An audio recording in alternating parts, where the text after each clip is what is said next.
With me today to discuss the shocking turn of events is former NYPD Detective Sergeant from the John Jay College of Criminal Justice, Felipe Rodriguez. Felipe, thank you very much for joining us. Oh, thank you for having me. This unfolded in one of the busiest areas of Manhattan. What would be the protocol for police now when something like this, that first call comes in? Well, always with active shooter protocol is, you know what, we're going to try to eliminate that threat and stop it as quickly as possible. So the officer that was already on site, unfortunately, succumbed to his injuries. And we have to remember that this officer was actually outgunned. The individual came in with a high-powered rifle, which with larger capacity, he had over 30 rounds of ammunition in there. And then we end up calling in additional units where we establish a perimeter, and our what we call emergency services, which would be like our SWAT, would then respond to an incident like this. But the officers will go in. How do they coordinate in such a chaotic scene if they're going in individually?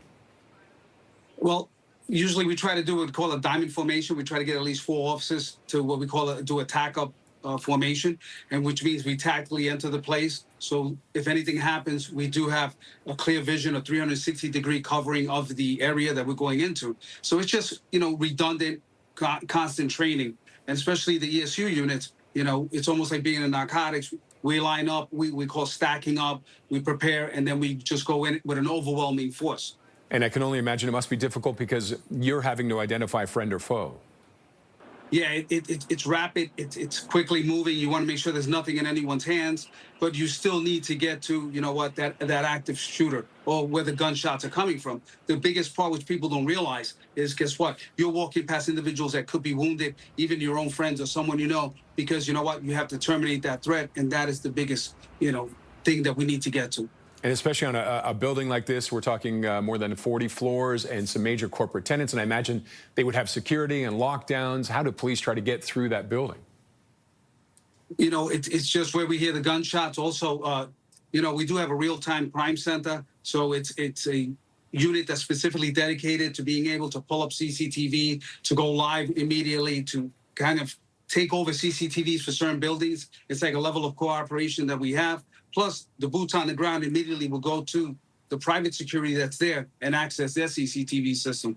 And do you find that they have good coordination between the private security guards and police in a situation like this? It does. It works well, especially in that area, where we have a lot of high rises. We have, actually, we do have a unit that works with the private security and giving them, yearly training. So, and another thing that people don't realize, the moment that gunman went into that building, that picture that was posted all over the media, we posted that out and we flooded 35,000 NYPD officers, being either on or off duty, but they had that picture. So even if this individual escaped or made it anywhere else, other officers did already know what was going on. And now we're hearing reports he had an M4 rifle, which is a military rifle and fully automatic, I believe. How could they have gotten their hands on that, if that's what it was, or was it an AR-15? That's a big question, and that's what going to be part of the investigation. We had an individual that, everyone says now he had a history of mental illness. So how was it that he had a concealed carry permit from the state of Nevada? A person with a history of mental illness should not be able to get a, concealed carry permit or any type of firearm at all. So, that's one of the key things that we have to focus on in the investigation. Okay.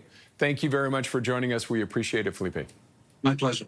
Former NYPD Detective Sergeant Felipe Rodriguez.